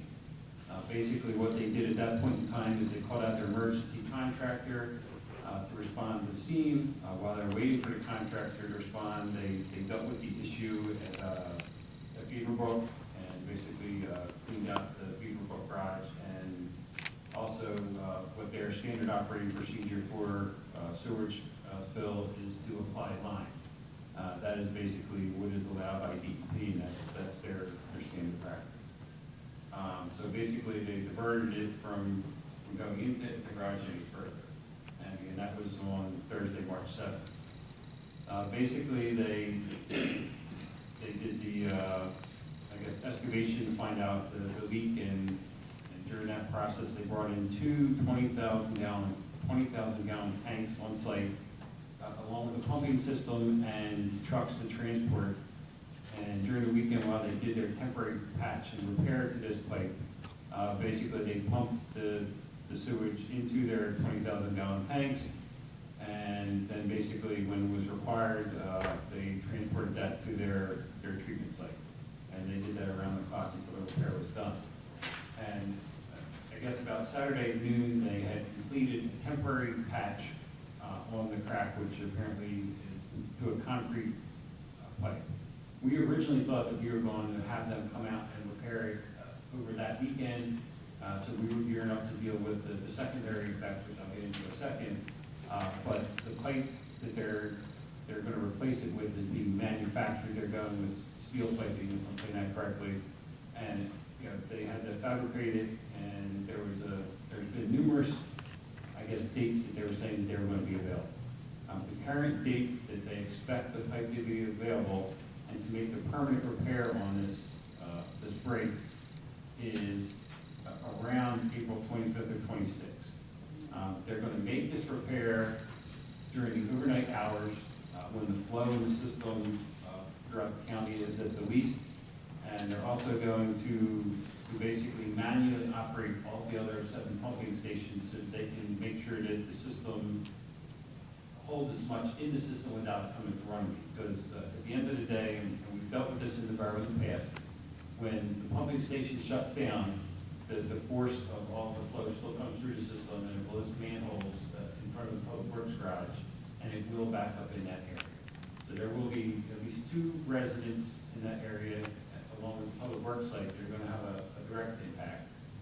The street during the repair will have to be shut down, and they expect that they will do everything that they can before they shut the system down to prep the site, but they expect 6 to 8 hours, and this is their estimate for the amount of time it will take to repair this. So during that period of time, we know that even while they're going to mitigate the impact to both the residences and to the environment the best that they can, that they know that when that plant doesn't pump, it's still going to come through the system, and it's going to create a spillage. They are being monitored right now, and they will be monitored through this process by both New Jersey DEP Southern Unit and the Camden County Department of Health. They have oversight of this project.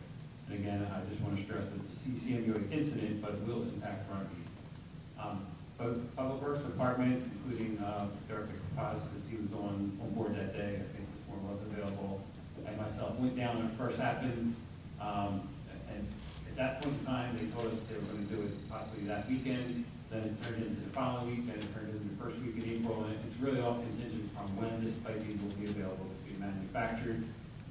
There are lots of questions that we've had. This week we had an emergency management meeting just to make sure that all of our departments were on board and everybody's ready to operate, whether it be the police department supplying manpower to close off the streets of barricades during the repair, whether it's the fire department making sure the ambulances and fire trucks have alternate routes to know what needs to take place. The Public Works Department making sure they have the proper equipment that's not going to be at the site that they might not have access to. So everybody on the borough side is on board with where our marching orders are. But we still expect that there's going to be more questions. And I reached out yesterday to a gentleman who's the operations director from the CCMUA, and he has agreed to come out and do a Q&A for anybody that might have any questions on the process. The dates that were available, I think the best date, put this to council, were the 17th and 18th in the evening of April. And that would be about a week prior to the expected date, which again is fluid, it could change at any time, based on when the piping will be available. But I think that we'd probably have basically just making notice for a public meeting, not an official meeting, but just a public meeting, for questions and answers on this. Anybody that lives in that area might say, hey, how's this going to be dealt with? They will be responsible for the cleanup after the incident, which, again, my understanding is that they will walk the flow line and any debris that is found, they will clean that up, and then anywhere where the backup occurs, they will apply line, and that is the DEP approved neutralizer, it's their standing operating procedure. So basically, we will, as the information becomes more available, we will put it on the web. The residents directly in that area, we will knock on their doors and have face-to-face with them, with the rep from, I believe, I think you and the rep from CCUA, we're gonna do that, or how are we gonna do that? I think at one point, our sewer department was going to reach out, but there was also some talk with the CCMU. Right. Absolutely, I mean, Absolutely. I just, We're prepared for worst case scenario, and if that doesn't happen, that's fine. And we wanted to make sure that we had the best information before we put this out there, because it's, like I said, the exact dates and that have not been available. And even since the first thought, they've come up with alternate plans to further reduce the flow as opposed to just doing it out. So, yes. you were at the meeting with Rich? This meeting was very preliminary, that was Yeah. the first step. Okay, I was- I was at with the second meeting. No, Just- none of us No, participated. the OEM meeting, just Yeah, what I said right. today. So I'd Exactly. say today, when we heard something was going on, Nick and I were both in my office, we both drove down. I understand. That was that No, no, initial I knew day. that, but with the OEM meeting, For did the the CCMUA address any issue that was gonna happen with the small garage there that they had talked about putting like The ditch. a ditch in and moving the It's gonna be a electric? berm, an Right. earth berm. Yeah. Well, Right, they're taking whatever I'm filling precautionary. it with rock, they're gonna fill it with stone temporarily, that's what Pat had admitted to me. They are gonna do it? They're going to create a berm and use the natural contours to direct it away from the building. And where will we get? So, Back into the street. Instead of the garage. which it would go to after we do that. Exactly. So basically, we're trying to protect our property. This happened during Hurricane Irene, and it was down for 20 minutes, and basically, we had to replace the equipment that was down there. They've already removed all the equipment out of that shed, It's empty. so it's empty right now, because again, 8 inches they had. we were not sure, we thought that was happening that day, so I know it was snowing, it was cold, it was nasty, and everybody was down there, working their tail off to get that building cleared out, so. But we will have the CCMUA rep to explain exactly what's gonna happen to anyone, and they have the answers to their contractors, and they know how this process works, and they deal with this more often than people. Do we have a set date for the meeting? If we can get confirmation tonight, he said he is available on the 18th, I'm available on the 18th, if that works for, I guess for. 18th. April 18th. April 18th. What day is that? That is a It's Thursday. Thursday, that's awesome, that's perfect. Okay.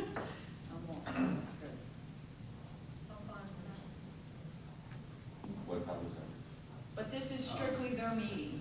Yeah, we are attending, but this is strictly them. Correct. They will be conducting the meeting and they'll be I answering the guess I will questions. work with them to facilitate it, they'll be there to answer any questions that folks may have, so I guess technically it would be our Harry meeting with Williams. them. Is it our meeting, is it their? I would call it our meeting because we're going to call it. Are we going to? But they are going to be the primary spokesperson, I am going to put it on the web and make it available, so. Is it gonna be Thursday, night or night? Night. No, we're not. Right, we're not But going it's not an advertising, you're not saying like advertising. No, if Lindsay and his office are going to be there. If you're all gonna be here, I would suggest it's probably safer to advertise it than advertise it, no business will be conducted. Wouldn't it be like the freeholders meeting where we all showed up?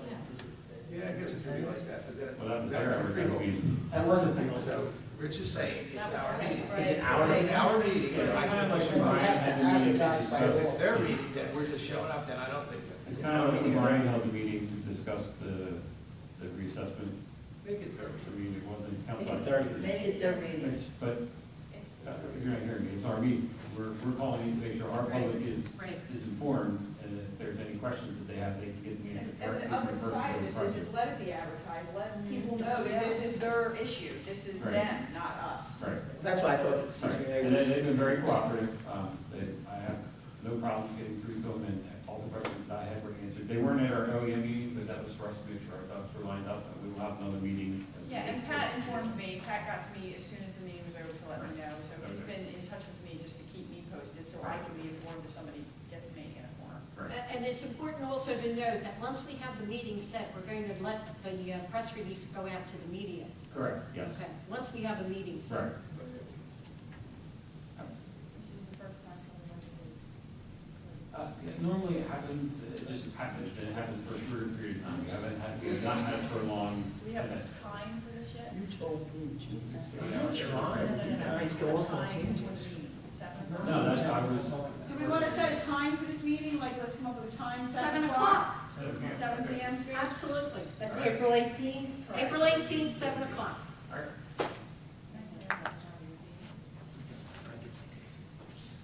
Okay, was I think the it, budget is kind of going to be like the engineer's report, where read it? we're read it and look it over, and either through committee, through myself. Thank you for taking care of that. Well, this is still a working You document. remember? Oh, this. Oh, you got 2010, 11, and 12, and 13. Yeah. You have a copy of it?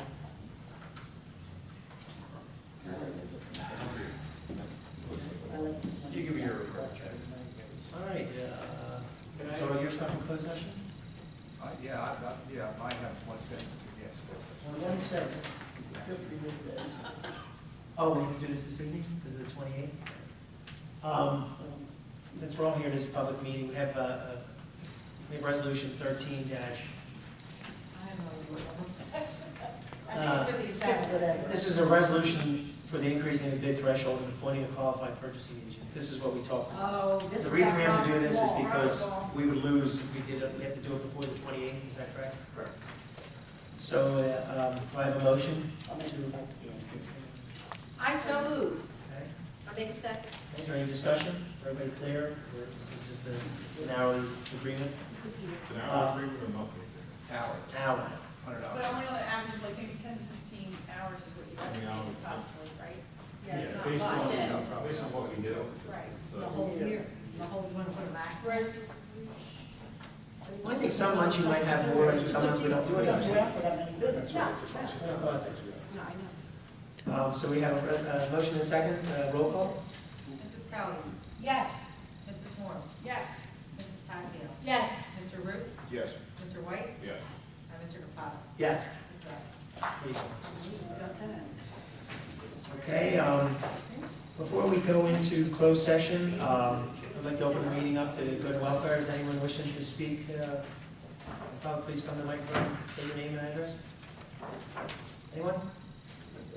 Okay, seeing no one, does someone make a motion to close good and welfare? I make a motion to close good and welfare. A second. All in favor? Aye. Any opposed? Okay, good and welfare is closed. Okay, do I have we have resolution 13-56, resolution authorizing mayor and council to enter a closed session for the purpose of discussing contractual issues with personnel. We should be in there for 25 minutes, I wrote 30 to 60 on the resolution. 30 to 60 minutes, but hopefully we won't be that long. 25 minutes is fine. 25 minutes is fine. We'll adjust. Okay? And will we be taking No, any action? We will not be taking any action. We'll be taking no action when we return. That's Okay. important, because then there's no. All right, do I have a motion to go into closed session? So moved. Have a second? I second it. Okay, all in favor?